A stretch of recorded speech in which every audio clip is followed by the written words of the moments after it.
morning. Good morning. Morning. Start you out some Jerry.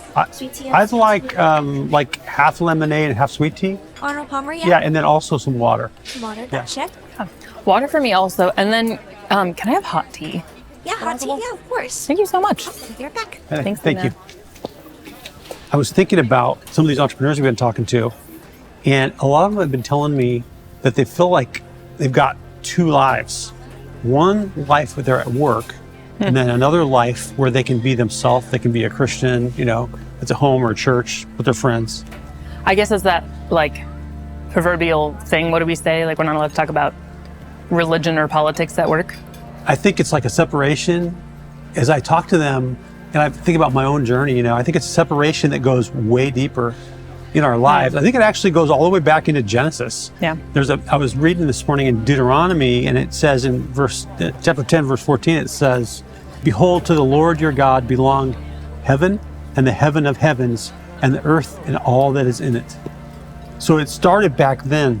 Yeah, I love the beginning. I love that Genesis starts with God hovering over the chaos. And then that story is really about the order that he's bringing. He's setting everything up. And then the finale is man. I think it's such it's a beautiful story, beautiful poem. Yeah, it's also the place where we learn first about work and worship. And, his first instructions, be fruitful and multiply, subdue the earth. And I think, that was God's invitation for Adam and Eve to join him in cultivating and spreading this beautiful garden that he had created. And they were all in this together, God and man, and we're doing this thing together. It was like their first job description, be a partner in his creation. Yeah, there's definitely a mirror happening, right? Because you have the garden, you have man in the garden, and then God's saying, hey, I've set things up, but there's so much more work to do. So it's very co-creative. There is this invitation to do it with him. And they also kicked off kind of this rhythm of good work and good rest, which we see that in the actual creation story, that God worked and rested. That's work that was in fellowship with him. He, in the evenings, it says he even came to walk the job site, right? He came to check out and see what they did for the day. That word that's in there for work is actually the same exact word that's used for worship in other places in the Bible. When Moses tells Pharaoh, hey, we're going to go out into the desert and we're going to worship, that's the same word as he's using here. And when the priests are going to worship in the tabernacle, it's the same exact word that used for work. Really? Thank you so much. Thank you. That's really interesting. I didn't know that. So here they are, God's walking with them, and their work is their worship, and then they just blew it up because that's what we're good at. Yeah, it kind of wrecked it. Yeah. I think we should read that. I mean, that's worth reading. Yeah, okay. It's in Genesis 3. And it's a little bit of a long passage, but I think it's worth actually reading. So, starting verse 8, and they heard the sound of the Lord God walking in the garden in the cool of the day. He's checking the job site out. And the man and his wife hid themselves from the presence of the Lord God among the trees of the garden. But the Lord God called to the man and said to him, where are you? And he said, I heard the sound of you in the garden, and I was afraid because I was naked and I hid myself. He said, who told you you were naked? Have you eaten of the tree which I commanded you not to eat? The man said, the woman whom you gave to me to be with, she gave me the fruit of the tree and I ate.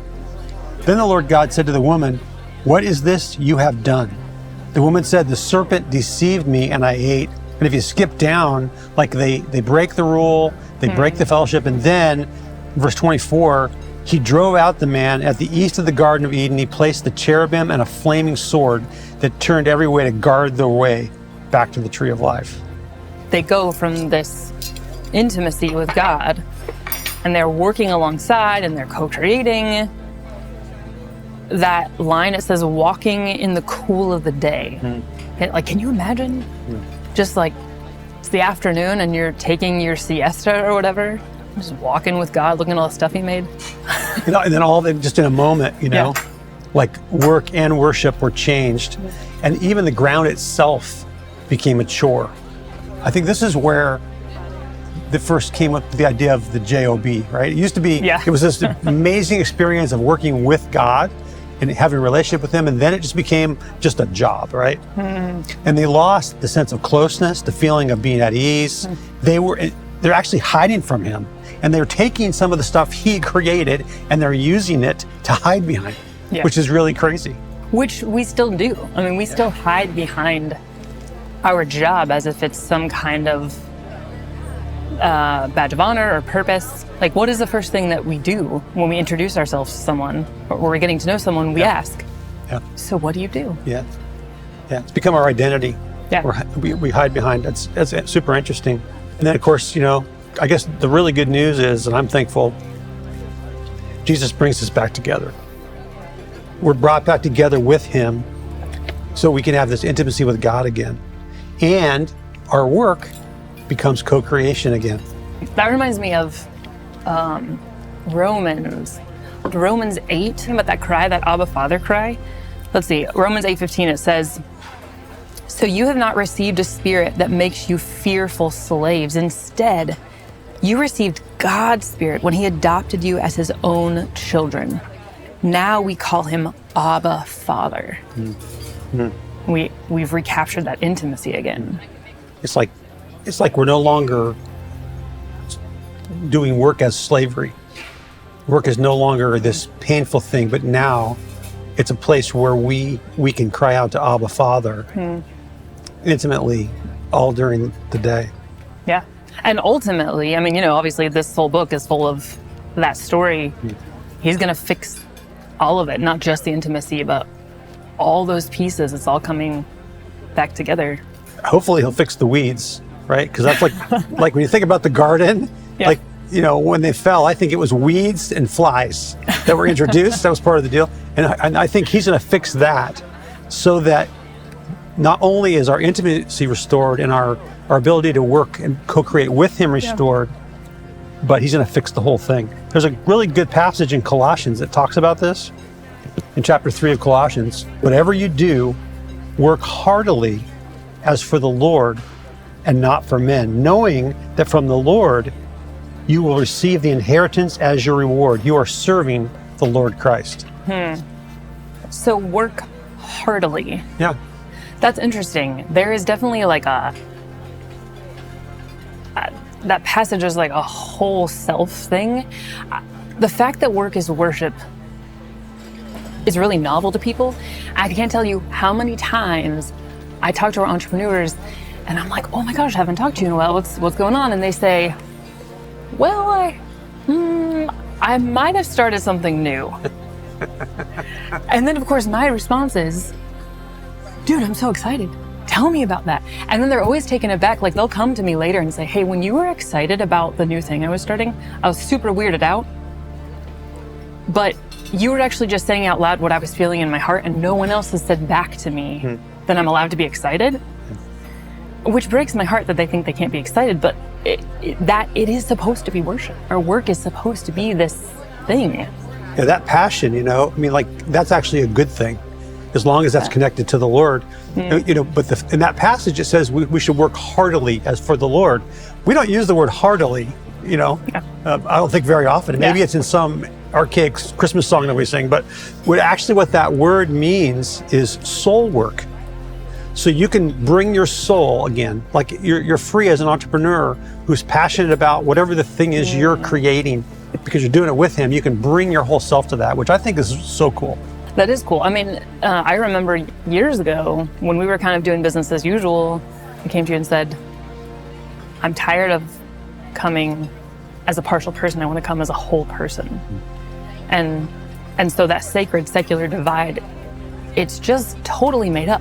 But we really are supposed to bring all of ourselves into work. And that actually is what honors God in it, is that we do it for him, that we bring our whole self.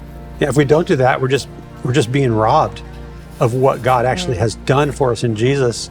Because, the original design for humans, for us as people, was that work and worship was supposed to be united. But then our intimacy with him was broken and work became toil. But it's been fixed. Jesus has restored it. And I think the key is, can we invite him into all the moments of our day, all the things we're doing, all the things we're focusing on. Because when he joins us in that, we are co-creators again. He's doing it with us, whether it's a spreadsheet or a piece of software or you're hammering nails on something you're building.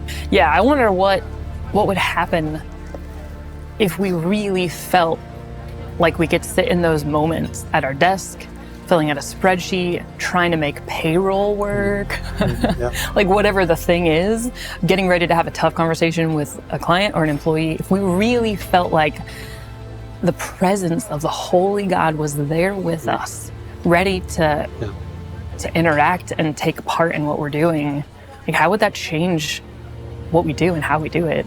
I think we need to ask ourselves, like, where in my work is it really hard for me to invite him in? And that's the place. That's the place you should start intentionally asking him to come. Whatever that thing is you dread, whatever that hardest moment of your week, and then also invite him into the fun parts too, right? Yeah.